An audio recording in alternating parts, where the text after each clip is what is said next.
Alô nação rubro-negra, alô nação, conexão, prof na área, aqui direto de João Pessoa, na Paraíba do Nordeste, para comentar essa atuação do Flamengo ontem no Fla-Flu. Infelizmente, um resultado que nenhum de nós esperava, que nenhum de nós gostaria e que surpreendeu e deixou com certeza muito triste toda a nação rubro-negra em cada cantinho desse país. Bom, fazendo de modo muito objetivo aqui, procurando ser sensato, já fora do calor do momento, uma análise do que ocorreu ontem, me parece que o resultado desfavorável é construído em razão da junção de alguns fatores, cada um agregando o seu potencial de participação para o resultado negativo. Primeiramente, acho que o nosso Mr. Paulo Souza, é só opinião pessoal, tá galera? Respeito quem pensa diferente, não estou querendo aqui fritar ninguém, mas a minha opinião pessoal, escalou mal o time pelo lado direito, com o Diego e o Rodinei ali. A gente sabe que o Mateuzinho é um jogador que vive um momento extraordinário. Se ele não queria contar com o Isla porque veio dos jogos da seleção chilena, poderia ter colocado o Mateuzinho e não o Rodinei. Em relação à escolha pelo Diego, o Gabigol ficou sozinho, o Flamengo ficou sem um homem para jogar na frente juntamente com o Gabigol. E o Diego, todos nós sabemos, é um jogador muito importante, mas na minha opinião, para entrar no final dos jogos, no segundo tempo de partidas chaves. E não para começar uma partida pegada como um Fla-Flu, que a gente sabe que apesar de o time do Fluminense não ser do mesmo nível técnico do time do Flamengo, eles jogam a vida. O Fluminense, quando joga contra o Flamengo, quer jogar como se fosse o Bayern, o Liverpool. E a escolha do Diego e do Rodinei, ao meu modo de enxergar, não sei se vocês concordam, quero até ler a opinião de vocês aí nos comentários do vídeo, deixou o Flamengo mais fragilizado ofensivamente ali pelo lado direito. Bom, além desse ponto, acho que o nosso Mr. Paulo Souza deu uma vacilada nas substituições no segundo tempo. A equipe caiu de produção, a equipe se desorganizou, o Arrasca, que é o nosso melhor, e não tenha nenhuma dúvida disso, nosso principal jogador, o mais inteligente, o responsável pelas jogadas geniais, pelas criações geniais, não estava no seu melhor dia. Eu sei que é difícil criticar o Arrascaeta, é um jogador que tem todo o crédito do mundo com a gente, mas o Arrasca não estava num dia muito inspirado. No segundo tempo, o Everton Ribeiro, que fez um bom primeiro tempo pela ala esquerda, pela meia esquerda, caiu de produção e de rendimento, principalmente físico. E eu acho que o Mr. Paulo Souza erra nas substituições. Não consegui entender por que ele demorou, esperou 10, 15 minutos, esperou o Diego tomar o segundo cartão para colocar o Marinho. O Flamengo precisava ganhar o jogo, já era para ter vindo com o Marinho no intervalo. Não consegui entender por que ele não colocou o Pedro. Eu não falo apenas de, após tomarmos aquele gol, e no final de botar o Pedro como homem de área, para ser uma referência para as bolas levantadas, para as bolas cruzadas para a área, para o Pedro fazer um pivô e para finalizar. Eu não estou falando só de depois do gol que a gente tomou. Antes mesmo, o jogo estava truncado. O Fluminense naquele jogo que todos nós conhecemos, e foi a maneira como eles ganharam os 3 últimos confrontos, jogando atrás. Um Fluminense fechado, entrincheirado, dando a bola para o Flamengo e jogando reativamente. A gente sabe que é e vai ser sempre assim enquanto a gente tivesse time superior ao time deles. Ainda mais quando eles tiverem um treinador que joga de uma forma retrancada como o Abel.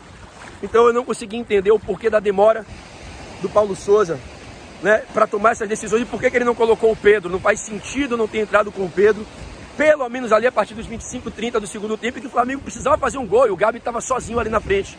Então, acho que, analisando os fatores que colaboraram para esse tropeço do Flamengo ontem, eu acho que boa parte disso cai sim na conta do treinador. Tem crédito, é inteligente. No primeiro tempo o sistema funcionou, o Flamengo jogou bem, teve 65% de posse de bola, foi melhor que o Fluminense, não sofreu perigos, acuou o Fluminense. Mas no segundo tempo, quando o esquema não funcionou e a organização se espaçou, o Flamengo perdeu a capacidade de se manter organizado, eu acho que ele erra nas substituições. Terceiro fator determinante para esse resultado de ontem, né? A falha individual do nosso grande e talentoso goleiro da base, Hugo Souza, que fez uma paçocada ali, a cabeçada do Arias era defensável, um erro, ao meu pensar, muito alto, um erro muito grave, e a gente toma um gol, mais uma vez o Fluminense acha um gol contra o Flamengo, no final do jogo, já perto de acabar a partida, e dessa vez um gol que era uma bola totalmente defensável. Então, se o resultado foi 1 a 0 contrário pra gente, parte disso se dá ao erro individual do goleiro, que deixou aquela bola passar, não conseguiu espalmá-la, segurá-la. Isso também contribui para o resultado. Poderia, na pior das hipóteses, acabar empate e seria um empate amargo para o Flamengo. Um outro fator importante, é preciso ter muita cautela analisando a intervenção que o VAR vem fazendo, seja a favor ou contra o Flamengo. Vou buscar ser muito neutro aqui no meu comentário, procurar ser coerente. Ficar procurando pelo em ovo para anular um gol. Olha, se você está ali no VAR vendo se tem impedimento, se não tem, se você está na dúvida, se deu o benefício do gol. Mas você ficar buscando analisar se a unha está na frente, se o dedinho mindinho está na frente, quando os jogadores estão com os troncos na mesma linha, quem botou o corpo mais para frente, o corpo mais para trás, isso é você privilegiar o antijogo, é privilegiar a anulação de um gol. E eu não estou falando porque foi contra o Flamengo. Mantenha o comentário se for também contra outros times, tá? Eu acho que você fazer desse tipo de atuação do VAR uma atuação habitual, você termina prejudicando a qualidade das partidas. E olha o que acontece quando você tem um lance desse, que você precisa ficar milimetricamente procurando o impedimento, você esfria o jogo, o VAR parou o jogo, primeiro naquele lance do pênalti, depois no gol anulado do Gabi, por quase 10 minutos, 6, 7 minutos. Depois você não compensa isso corretamente no desconto, porque se você no desconto vai dar 5, 6, 7 minutos da paralisação do VAR, normalmente os árbitros não dão mais 3, mais 4, mais 5 das substituições, das faltas, do momento que o jogador fica caído, que o médico entra em campo, que sai de marca, ele não vai dar 10, 12 minutos. Então termina que o VAR, com essas intervenções excessivas, prejudica o tempo de jogo, prejudica a qualidade do futebol, e se tem feito do VAR um instrumento de intervenção nas tomadas de decisões dos árbitros, em lances que a priori o árbitro não teve dúvida, o bandeirinha não teve dúvida, marcaram com convicção, porque era um lance quase que de mesma linha, que o impedimento só vai ser pego milimetricamente pelo computador. Então você usar o VAR para retirar gols das partidas, tá, pô, se o cara tá com o corpo na frente, se o cara tá 1 metro na frente, se o cara tá metade do corpo na frente, beleza. Mas os jogadores estão na mesma linha, e aí um braço tá para frente, o ombro tá para frente. Priorizar essa intervenção do VAR para anular um gol e tirar a beleza do futebol que é o gol, ao nosso modo de pensar, é uma intervenção excessiva. Eu não tenho dúvida que não é essa a orientação da FIFA, tanto que a gente sabe que em alguns países da Europa hoje, o VAR já vem trabalhando, dando aquela linha de tronco do corpo. Se está até um corpo na frente, não prioriza o impedimento. Então, são alguns diferentes fatores que levaram ao resultado final de 1-0 Fluminense. O Flamengo teve um pênalti marcado ao seu favor, que poderia tranquilamente ser mantido.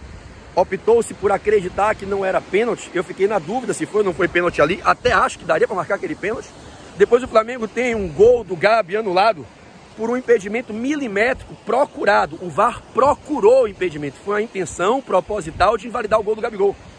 Eles tentaram a todo custo ajustar as linhas, achar a posição, parar o frame de uma maneira que você pegasse o Gabigol com meio milímetro impedido. Então eu acho que tem essa intervenção excessiva do VAR, tem a falha individual do nosso goleiro. Eu acho que falar de sorte do Fluminense desculpe o palavrão, é escroto, porque você não reconheceu o mérito do adversário. O adversário mais fraco, ele só tem essa estratégia. Foi a estratégia que o Palmeiras usou contra o Flamengo na Libertadores. É a estratégia que o Fluminense usou ontem e que muitos times vão usar. E o Paulo Souza tem que entender isso rápido. Ficar atrás, se fechar, marcar com a linha de 7, 8 atrás quando o Flamengo tem a bola, se fechar e deixar 1 ou 2 atacantes para um contra-ataque e defender com 7, defender com 8. Então não pode dizer que foi sorte. O Fluminense jogou com a arma que ele tinha, do único jeito que ele podia. E como ele podia, ele jogou e se defendeu até o final. Escapou do gol do Gabi numa intervenção do VAR, escapou do pênalti que poderia ser um gol do Gabi com a intervenção do VAR. E quando teve uma chance ali, que nem era tão clara, era um cabeceio que não era numa posição perfeita, frontal com o goleiro, cara a cara no meio da pequena área, o cara cabeceou e o Hugo Souza entregou a paçoca.